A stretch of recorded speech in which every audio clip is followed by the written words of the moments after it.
देखिए आज की हमारी जो कहानी है वो कहानी है 11 सितंबर 2020। तो ये कहानी है जोधपुर की। जोधपुर में एक जगह है नदरी गौशाला। ये नदरी गौशाला के पास एक नाला था। वहां पे एक सफाई कर्मचारी आया था नाला को साफ करने के लिए, क्योंकि नाला जम गया था। तो वहां की जो आम जनता थी उन्होंने कंप्लेन किया था। तो एक जो सफाई कर्मचारी आया था वो सफाई कर रहा था। वो बांस डाल के अंदर देख रहा था कि किस चीज से जमा है। जब बांस को नाला के अंदर डालता है ताकि जो भी है वो हट जाए और पानी बहने लगे। तो जैसे वो अंदर कुछ देर सफाई करता है तो अचानक से उस बांस में एक प्लास्टिक फंसती है।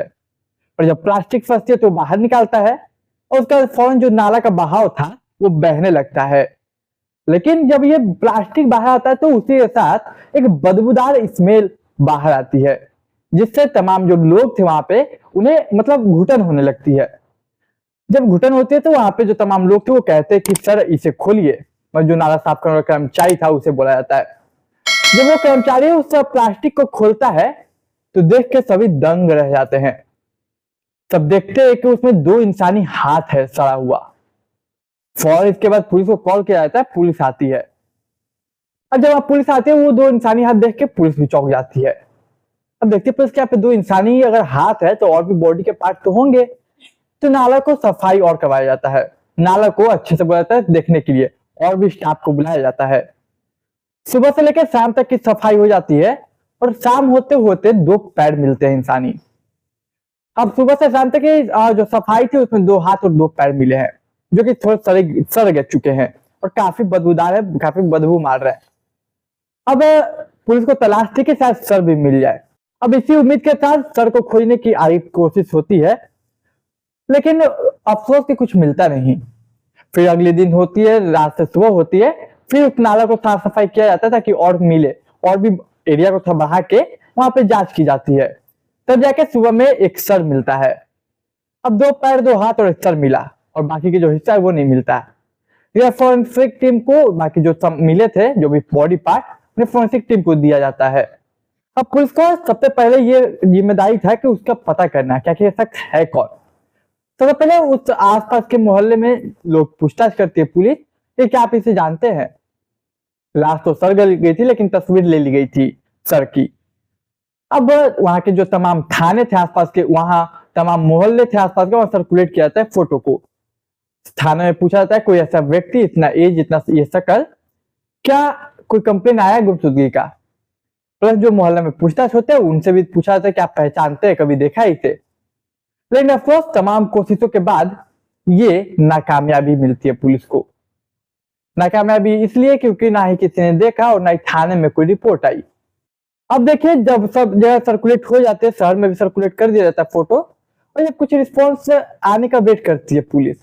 कुछ दिन वेट करती है लेकिन जब रिस्पॉन्स नहीं आता, कि कोई फैमिली कांटेक्ट नहीं करती कि हमारा बेटा, हमारा भाई, हमारा दोस्त है, कुछ दिनों बाद पुलिस खुद निर्णय लेते कि अब हमें ही खोजना पड़ेगा, हमें ही उस परिवार तक पहुंचना पड़ेगा जिसका ये घर का बेटा, भाई या दोस्त है।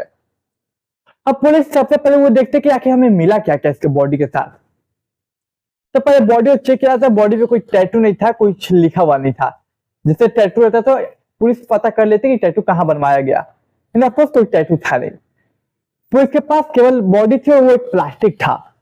प्लास्टिक को जब अच्छे से चेक किया जाता है तब उससे एक नाम मिलता है, मेटा सिटी एंटरप्राइजेस।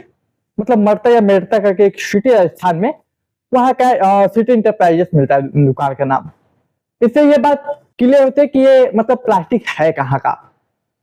फिर मेटा जो सिटी है वहां के तमाम पुलिस ऑफिसर्स को कांटेक्ट किया जाता है, तमाम थानों को कांटेक्ट किया जाता है और उन्हें ये डिटेल दी जाती है कि हमें एक लाश मिली है, ये ऐसा हुलिया है, ऐसा चेहरा है, क्या आपके पास कोई गुमशुदगी की रिपोर्ट आई है। अब कुछ दिनों के इंतजार के बाद वहीं से एक थाने से कॉल आता है यहाँ कि एक कंप्लेन हमें दर्ज हुई थी। कंप्लेन दर्ज हुई थी 10 अगस्त को 2020 में कि एक शख्स है जिसका नाम है चरण सिंह, वो गुमशुदा है 10 अगस्त से। और आपने जो तस्वीर भेजी शायद वो चेहरा मिलता जुलता है। तब यहाँ जो जोधपुर की पुलिस थी वो फौरन उनके परिवार के कॉन्टेक्ट नंबर निकालती है और फिर को परिवार को बोलती है कि एक बार आके आप तसल्ली से इसे देख लीजिए कि कहीं आपका बेटा, आपका भाई तो नहीं, ताकि अगर आपका नया हो तो किसी हम और परिवार को खोज सके, इसका परिवार तक इसके बॉडी को पहुंचा सके। और इसके साथ क्या हुआ ये हम पता कर सके, क्योंकि ये बॉडी जो मिली वो जोधपुर में मिली और वो कहीं ना कहीं वो दूसरा शहर था। तब वहां के जो परिवार था चरण सिंह का वो आता है, आके बॉडी की शिनाख्त करता है और बॉडी देखते ही उसके जो माँ बाप थे वो फौरन रोने लगते हैं और पुलिस ये देख के समझ जाती है कि ये बॉडी चरण सिंह की ही है। सबसे पहले परिवार को संभाला जाता है और उसके बाद आश्वासन दिया जाता है कि जो भी कातिल है हम उसे पकड़ेंगे, लेकिन आपको थोड़ा हमें सहयोग करना होगा। इसका परिवार बोलते हैं ठीक है। तब पुलिस अपना इन्वेस्टिगेशन आगे बढ़ाती है। सबसे पहले ये पूछताछ करती है कि बताइए कि आपका जो बेटा है चरण सिंह वो करता क्या है। तो माँ बाप बताते हैं कि चरण सिंह कृषि अधिकारी है।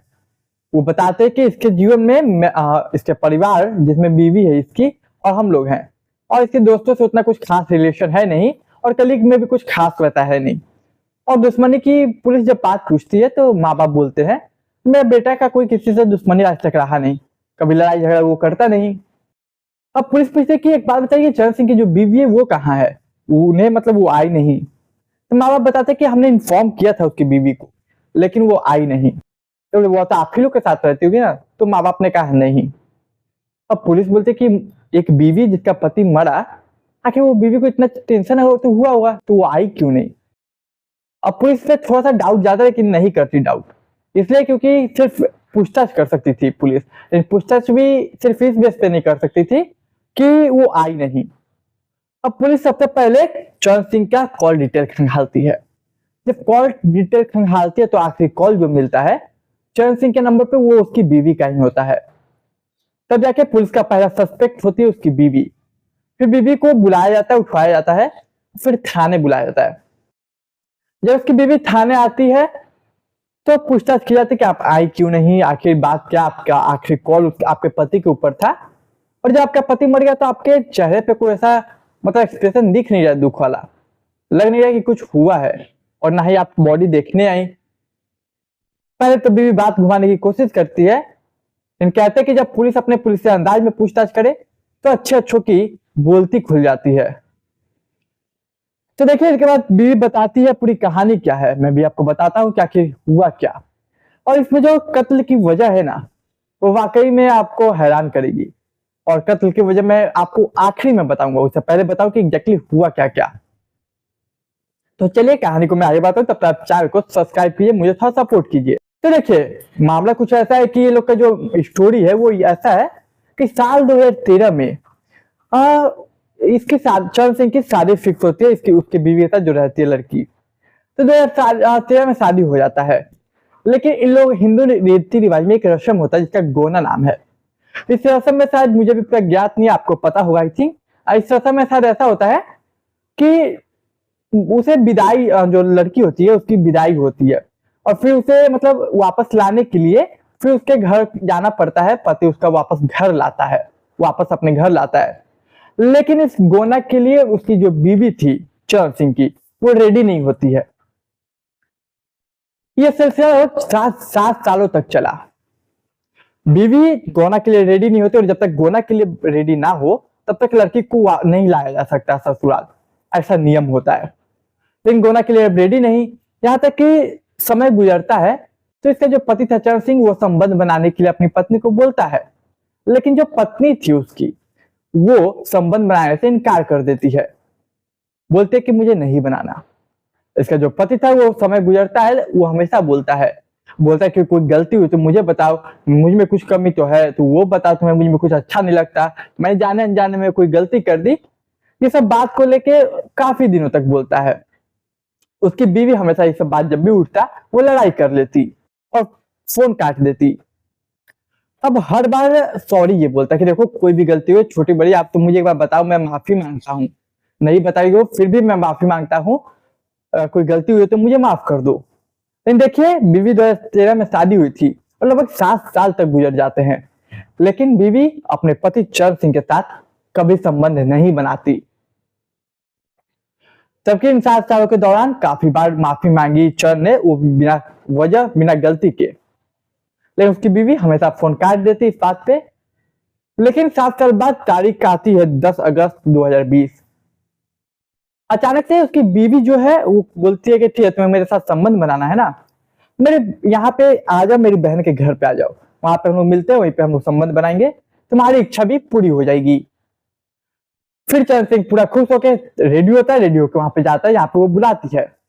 तो दरअसल ये जो उसकी बीवी थी, उसकी दो बहनें थी, और दो बहनें, पहला का नाम बबीता और दूसरा का नाम प्रियंका। अब ये रेडियो के जाता है उन लोगों के घर पे। अब उस घर में तीन लोग रहते हैं, एक उसकी बीवी, दूसरा उसकी दो साली बबीता और प्रियंका। सबसे पहले जीजा जी जीजा करके बोलते चलिए जीजा जी पार्टी करते हैं, प्रियंका और बबीता। वो ये बोलता है ठीक है। फिर ये लोग पार्टी करते हैं, दारू पीते हैं। जब कुछ समय गुजरता है तो इधर तो वो खुश था कि आज मैं बीवी के साथ एक हूँगा, संबंध बनाऊंगा। तब अपनी बीवी के साथ वो कमरे में की ओर बढ़ता है चरण। जैसे ही कमरे की ओर चरण बढ़ता है, दारू में धुत था, उसकी बीवी अचानक से एक इंजेक्शन निकालती है, उसके बॉडी में इंजेक्ट करती है। वो इंजेक्शन इंजेक्ट करते ही चरण भी होश हो जाता है।